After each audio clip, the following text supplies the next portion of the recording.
Welcome to all of you in today's session of plant physiology and metabolism course. In my previous lectures, we have discussed the various aspects of enzyme, and in today's lecture, we are going to um, how the activity of enzyme is inhibited by various inhibitors in light of the Michaelis-Menten equation, Line-Weaver-Burke plot, and other aspect we will discuss here today. That is also very interesting. So you see that in enzyme kinetics, you have seen that the activity inhibition of enzyme can be of reversible or irreversible, means once an inhibitor bind, it can go into their original state, or it cannot go into its original state. So there are two types of inhibition. One is reversible inhibition or irreversible inhibition. So generally irreversible inhibition occurs when inhibitor tightly binds to enzyme either covalently or non-covalently, leading to generally permanent loss of catalytic activity of enzyme. So irreversible inhibition inhibitors generally dissociate very slowly from the enzyme, generally resulting in a long lasting inhibition impact. And example of irreversible inhibition is the action of penicillin on the enzyme glycopeptide transpeptidase, where generally penicillin covalently binds to an essential serine residue in the active site of the enzymes, disrupting the bacterial cell wall synthesis and generally halting the bacterial growth. Similarly, the interaction of action of aspirin also functions in the same way. It also serves as irreversible inhibitor by forming a covalent bond with the enzyme cyclooxygenase, and this enzyme cyclooxygenase plays a very important role in the synthesis of prostaglandins, which contribute to inflammation and pain. Upon binding to cyclooxygenase, aspirin generally causes a reduction in the prostaglandin production and thereby elevating the symptoms associated with inflammation and pain. Another form of inhibition is known as suicide inhibition, where the inhibitors initially acts as a substrate and is processed by the enzyme's catalytic mechanism to form a reactive intermediate, and then covalently modifies and inactivate the enzyme. So now we will talk about what is reversible inhibition of enzyme. As the name itself indicates that reversible inhibition basically involves inhibitors that interacts with enzyme through non-covalent modifications, allowing for the restoration of enzyme activity upon removal of inhibitor. So these reversible inhibitors can be further classified into three categories. One is competitive inhibitor. Here you see, which competes with the substrate for the active site of the enzyme. Basically, at the same active site, both inhibitor and enzyme compete each other for binding, whereas in non-competitive inhibitors, which binds to a site other than the active site. This is very important to note it here. And uncompetitive inhibition generally which binds to the enzyme substrate complex and reduce both Vmax and Km values. Now we will discuss each of these types of inhibition in detail. First is competitive inhibition. Generally this kind of inhibition occurs when an inhibitor which generally structurally resembles the enzyme substrate and competes with the substrate for binding to the active site of the enzyme. Here, then this type of inhibition is generally reversible and typically involves the inhibitor binding to the active site of the enzyme. The inhibitor substrate, inhibitor and substrate cannot bind to the enzyme simultaneously. This is also very important point to note here. And increasing the concentration of substrate can overcome the effect of competitive inhibition by generally outcompeting the inhibitor for binding to the active site. So you see that the impact of this competitive inhibition can be overcome by increasing the concentration of substrate. So generally in competitive inhibition, the maximum reaction rate is generally constant, while the Macalister constant generally increases, requiring a higher substrate concentration for half of the maximum velocity. So this type of inhibition does not affect the generally turnover number of enzyme. So this is also very important to note here, that in competitive inhibition, turnover number of enzyme remains the same. Lineweaver-Burke plot displays generally a distinct pattern where the plot of the inhibited and uninhibited reaction intersect here. Inhibitor is present, here inhibitor is absent. So this Lineweaver-Burke plot displays generally a distinct pattern where the plot of the inhibited and uninhibited reactions intersect at 1 upon Vmax on the y-axis, you see here, and generally Vmax remain constant. However, you see that they have different x-axis intercepts. Different x-axis intercept, indicating that the apparent Km is higher in the presence of competitive inhibitor. So you should note this very important aspect, that the apparent Km is higher in presence of competitive inhibitor, and because this occurs 1 upon Km, generally 1 upon Km shifts closer to 0. Here you see from the negative value. You see here, this 1 minus 1 upon Km shift to very close to 0 in case of presence of inhibitor. So you see that very interesting example of competitive inhibition is seen in clinical treatment of methanol poisoning. So generally methanol is converted to harmful formaldehyde by enzyme alcohol dehydrogenase, and generally high dose of ethanol is administered to competitively bind with alcohol dehydrogenase and then slowing down the methanol metabolism and preventing its toxic impact. Another example is you see that another competitive inhibitor is methotrexate, which is a competitive inhibitor of dihydrofolate reductase. Basically, this dihydrofolate reductase catalyzes the reduction of dihydrofolate to tetrahydrofolate, and this serves as a essential cofactor needed for DTMP biosynthesis. Now, non-competitive inhibitor generally inhibition is very interesting. So we will just as competitive inhibitor I have discussed in terms of both Macalister equation and in terms of Lineweaver-Burke plot. So this as the name itself indicate non-competitive inhibition. Basically inhibitor does not compete with the substrate. So this kind of non-competitive inhibition, when an enzyme generally the inhibitor binds to an enzyme at a site distinct from the active site, and this brings about a conformational change to hinder the activity of enzyme. Unlike competitive inhibition, non-competitive inhibition does not affect the substrate binding to the enzyme.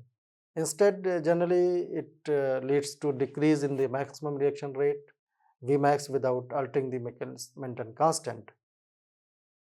So the Lineweaver-Burke plot displays generally by plotting a graph between 1 upon V0 against the uh, substrate 1 upon S, and uh, a significant decrease in the apparent Vmax can be observed when generally a non-competitive inhibitor is present, while Km remains unchanged in case of non-competitive inhibition.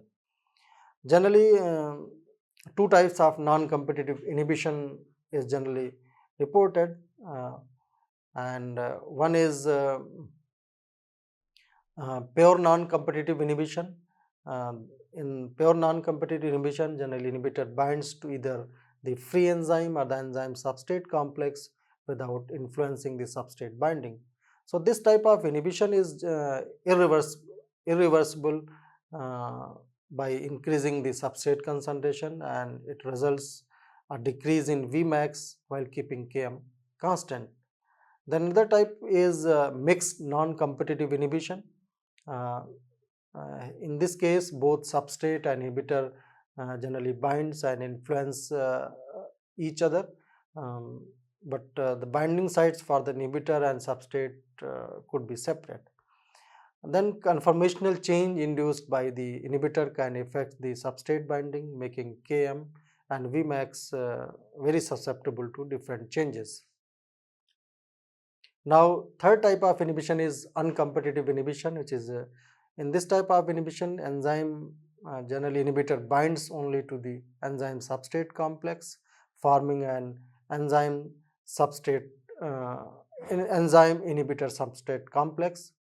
So this is very different from other two types of inhibition, and this type of binding prevents the release of the product, leading to a decrease in the maximum reaction rate Vmax and Michaelis Menten constant.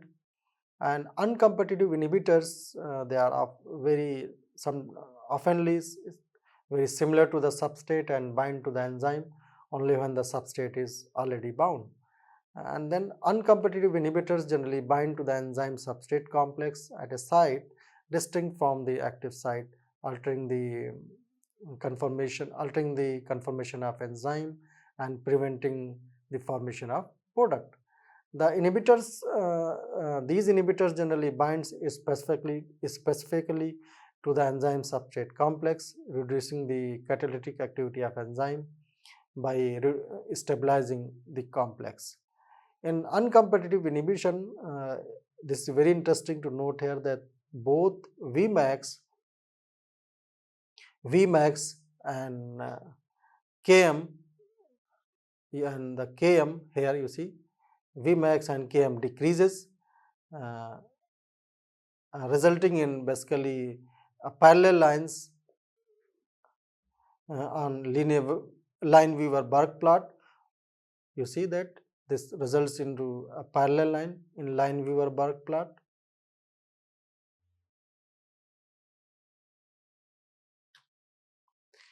Now this is the how the kinetics of enzyme changes in case of competitive inhibition, non-competitive inhibition and uncompetitive inhibition, and how rate of reaction varies. You see here by Michaelis Menten equation, and how double reciprocal plot or Lineweaver-Burke plot changes in competitive inhibition, non-competitive inhibition and competitive inhibition.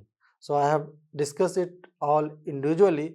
So to get a comparative account how Michaelis Menten equation changes, how the graph appears in case of competitive inhibitors, non-competitive inhibitors and uncompetitive inhibitors, and how this Lineweaver-Burke plot appears in case of competitive inhibition and non-competitive inhibition and uncompetitive inhibition. So this is a very significant slide showing all the type of inhibition in one go. So you can compare it by either by Lineweaver-Burke plot or by Michaelis Menten graph. Now, as I mentioned that there is a certain differentiating point that occurs between the competitive and non-competitive inhibition. So all these aspects I had discussed, so you can go one by one. Now, how the activity of enzyme could be regulated? This is also a very important aspect in the regulation of enzyme activity, particularly regulation of enzyme activity and uh, particularly the regulation of enzyme catalyzed activity in various cellular metabolism could be regulated. One is the control of enzyme availability and control of enzyme activity. So, enzyme availability is generally regulated by balancing its synthesis and degradation rates, while enzyme activity can be adjusted either negatively or positively through the structural changes affecting the substrate binding or turnover rate. Therefore, enzymes is very interesting to just study the catalytic activity or regulatory activity uh, and how they are related to each other. So, enzyme could exhibit increased or decreased catalytic activity in response to specific signals, and that could be achieved through reversible non-covalent binding by regulatory compounds or reversible covalent modification.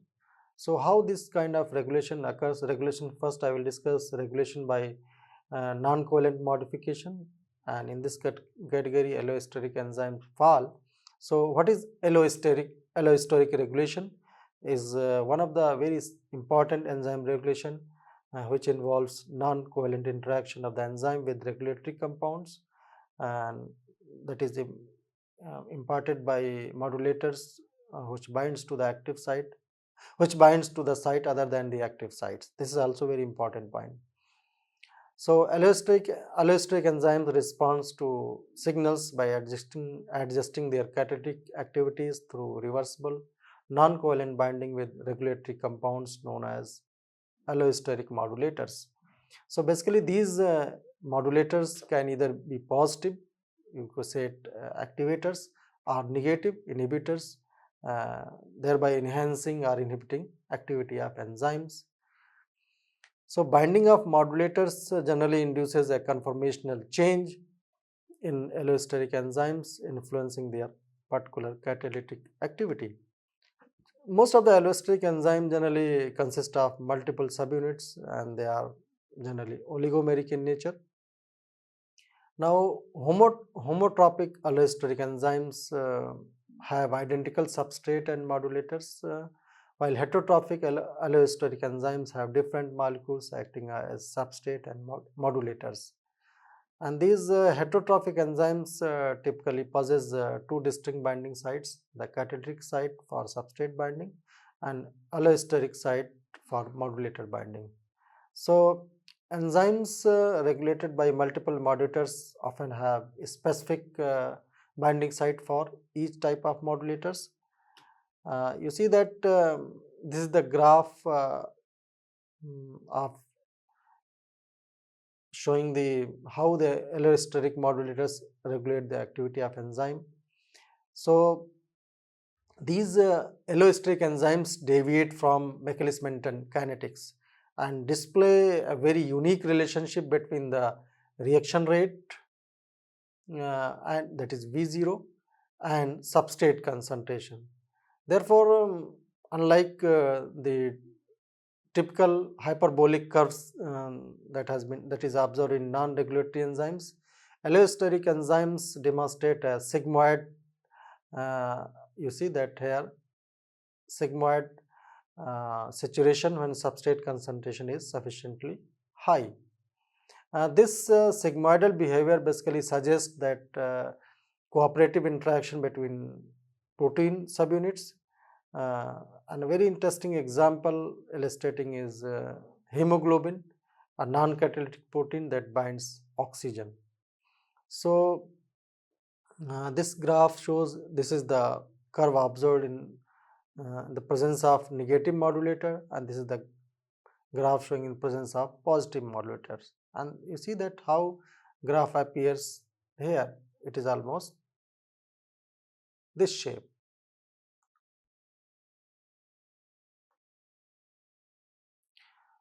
So the central curve you see that shows the substrate activity relationship without presence of any type of modulator or positive or negative modulators. So once positive modulator is present, the graph appears like this, and negative modulator is present, graph appears like this, and in absence of modulator, the graph appears this. Now regulation by reversible covalent modification. Enzymes activity can also be regulated by this mode. You see that some of the regulatory enzymes undergo basically reversible covalent modification to modulate their activity, and these modifications include phosphorylation, adenylation, adding that is adding AMP, methylation, adding a methyl group, and ATP ribosylation, adding ADP ribose. So out of these, you see that phosphorylation is the most common and generally carried out by protein kinases, while phosphatases generally reverse this process by removing the phosphate group. A very key example or notable example of phosphorylation based regulation occurs generally in glycogen phosphorylase, and this is the enzyme involved in breakdown of glycogen in muscle and liver. And generally glycogen phosphorylase exists in two forms: active, that is glycogen phosphorylase A, and less active, glycogen phosphorylase B. And phosphorylation of generally specific serine residues in glycogen phosphorylase enhances its activity, while removal of this phosphate group convert it into less active form, that is glycogen phosphorylase B. The enzyme phosphorylase kinase can convert glycogen phosphorylase B back into active form. Generally, in addition to this, the enzyme activity can also be regulated by proteolytic activation, where inactive enzymes are irreversibly converted into active forms by hydrolyzing peptide bonds to inactive precursors called zymogens or proenzymes. And in addition to this, isoenzymes also allows for diverse regulation of the same reaction to meet specific physiological needs in different tissues at different times. Now, this is another type of inhibition that is known as very popular feedback inhibition, or in other words, it is known as end product inhibition, which occurs generally when the end product of a biosynthetic pathway inhibits the activity of the first enzyme unique to that pathway. This process basically controls the production of the end product by negatively regulating the enzyme's activity. You see here, the end product here regulates the activity of this enzyme, known as negative feedback inhibition. So this you see that the first enzyme in pathway is typically allosterically regulated with its allosteric site binding to the end product, thereby altering its active site and preventing it from catalyzing the enzymatic reactions. So this negative regulation basically halts the function of enzyme, and opposite to it, enzyme can also undergo positive regulation, where their activity is generally stimulated by regulatory molecules rather than being suppressed.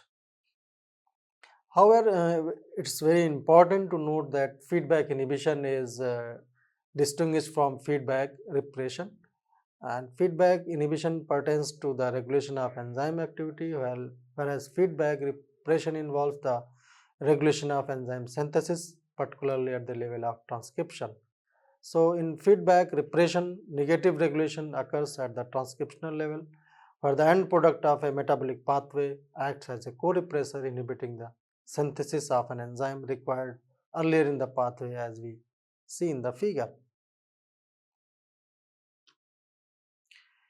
Now, thank you very much. We have discussed in detail the different types of inhibitors, enzyme inhibitors, and how these inhibitors differ from each other, and different types of inhibitor we have discussed in detail, and how the Michaelis-Menten constant fits for each case, and how Line-Weaver-Burke plot differ from each other in different types of enzyme inhibition, particularly uh, competitive inhibition, non-competitive inhibition, and uncompetitive inhibition.